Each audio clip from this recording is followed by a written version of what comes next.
Today's video, we're checking out what I've been cooking in the kitchen.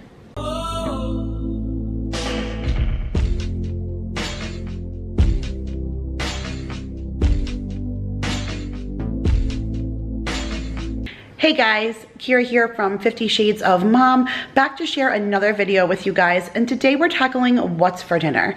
So if you guys know me, my true passion in life comes from being in the kitchen and preparing food, and I really love to share that passion with you guys. So some of my favorite videos to film and put together are my what's for dinner videos. I feel like I get to give you a little sneak peek of what goes on behind the scenes beyond just sharing the meal plan. So let me take you down to the counter and I'll show you what I've been cooking up in my kitchen over the last few weeks. Okay guys, so the first recipe up is a recipe that I actually switched up just a little bit. I'll make sure to link the original one down below, but it was something that I got derived off of Pinterest, and it is a Philly cheesesteak slider, but instead of using cheesesteak meat, you use ground beef, and you just saute that with peppers and onions, and you put it on top of King's Hawaiian rolls with like provolone cheese, and then you dice up onions and butter and Worcestershire sauce and all of that good stuff, and you pour it over the top, and then you bake it in the oven. Holy cow, so good. They were like pull apart and cheesy, absolutely delicious. And then I just coupled them with tater tots and ranch. So this is the ranch dressing that I've been making with the Hidden Valley packets and the buttermilk, so good.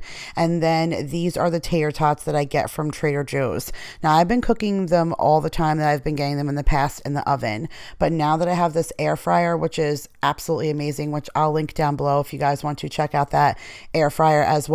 They come out super crispy, better than the oven, but almost with that greasy feel. So it feels like you're eating out, but so good. This dinner was amazing. So this is what we had for dinner tonight.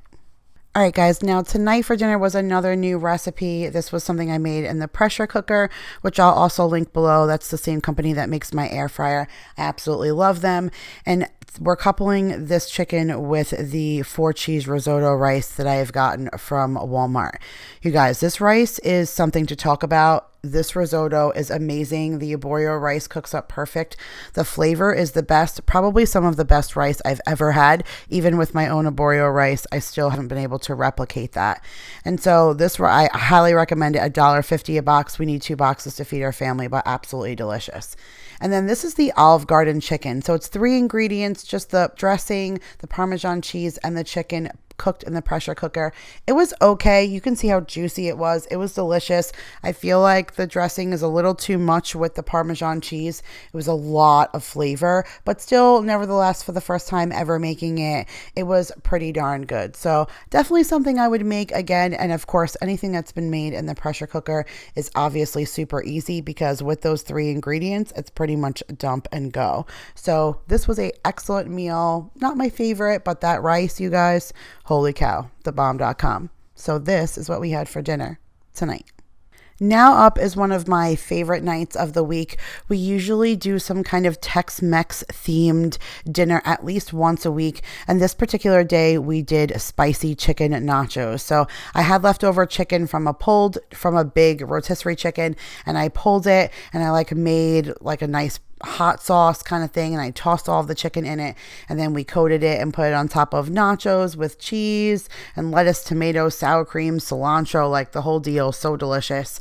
And then this was rice that I made in the pressure cooker. I've only been cooking rice in the pressure cooker because if it's not like that box thing from Walmart, this rice comes out amazing in the pressure cooker. And I just added a can of Rotel and some taco seasoning and a little bit of beans and some beef broth, and it made a really good rice on the side. I was a little upset. This picture does not look as pristine as I wanted it to, but right as I was about to sit down and eat this, one of the kids let the dog out the front door, and so my nice cheesy melty nachos got cold while I chased her through the neighborhood.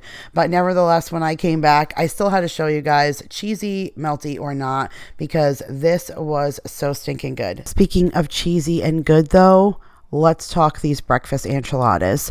This is probably by far one of the best Pinterest breakfast recipes I have gotten in a very long time. And enchiladas themselves, you guys, are super easy. Now I have a cooking recipe for a standard enchilada, so I'll link it up above if you guys want to check it out. But these were super easy. They're stuffed with egg and sausage on the inside with cheese, and then you sprinkle bacon on the top while it's baking. I used a smaller tortilla, so instead of having like the big giant ones I usually use for regular enchiladas, I used the smaller ones, so I was able to have 3 of them because they were kind of small. So good. They were cheesy and delicious and just a really nice switch for breakfast. And again, enchiladas themselves don't take a whole lot of time. So this was something that you could throw together on a night when you, again, don't have a lot of time and you're still feeling like you're having like a top-notch breakfast or a Sunday thing. I don't know. Perfect for a brunch. So delicious. And then, of course, watermelon. I get a watermelon every week to have with some kind of breakfast thing that we have each week, and cold out of the refrigerator, like delicious. So this, you guys, is what we had for dinner tonight. So now tonight we did velvet pork chops. I really love this recipe and it is super, super, super easy. So the pork chops you just kind of saute in the frying pan with olive oil and seasoning, and then the grit on the bottom, you add a little bit of butter and some heavy cream, and it makes a really good gravy and sauce that you can put over the top. So it's simple, easy, super delicious. And we just served that with a baked potato, which I stuffed with bacon and cheese because is there any other way to stuff a baked potato? And then I topped it with salt, pepper, sour cream, and some green onions. Again, a really, really easy meal, but super, super delicious. So this, you guys, is what we had for dinner tonight. So next up is a night where we wanted to do some kind of Asian themed dinner at home. So this was my very first time making lo mein in the pressure cooker, and it was super easy. It was really good, and it was just a lot of just dump and go, which was great. So I'll link that recipe for you guys down below. And then I served that with some egg rolls that I made in the air fryer.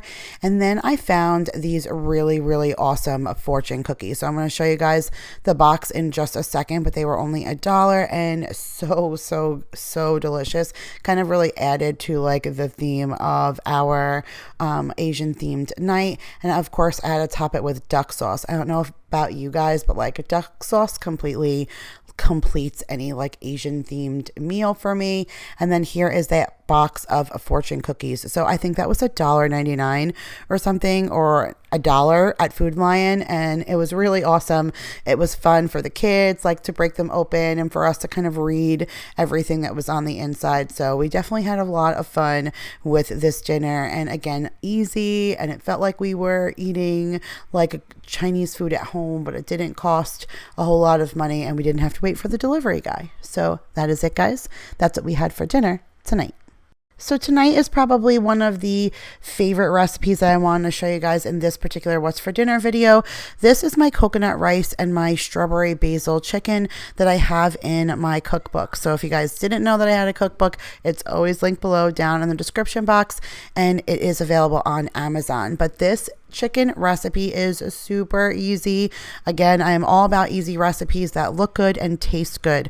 So this chicken is just sauteed in a pan with some garlic and olive oil, and after it gets a really good sear on the outside, you put basil and strawberries, and I make a balsamic vinaigrette reduction that you just kind of drizzle over the top, and it is such a great complement to this particular recipe. And the tart of the vinegar with that sweetened coconut rice, it's just a really great, sophisticated, very summery feel to your dinner that you can achieve at home in your very own kitchen. So I was excited to show you guys this recipe because it is one of my favorites. It is so good, and something that we have all the time during the summertime. We even use grilled chicken, so definitely a must-have. This is what we had for dinner tonight.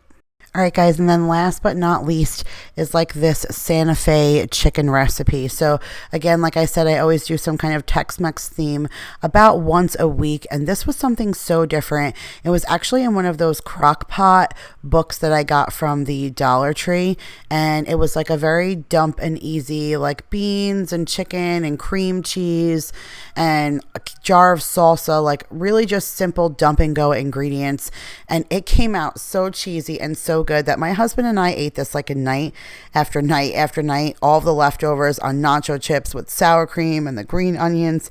It was just so yummy. It was just such a different take on something that we always do. Nachos tend to be our favorite like Tex-Mex thing to eat, but this was different than anything we normally do. Sometimes we'll do steak, we'll do ground beef, we'll do chicken, but the creaminess and the salsa and just the beans, it was really just a perfect mix on the chips. Absolutely delicious. Definitely one of our favorites, and we will make that again for sure.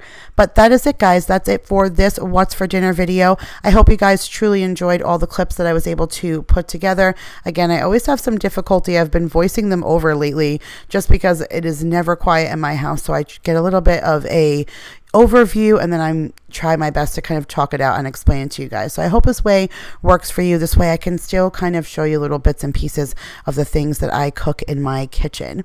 If you guys are new here, hit that subscribe button. I do my best to try and post a What's for Dinner video once a month. And for everybody else, guys, I love you guys all so much, and I will see you guys all in my next video. Bye, guys.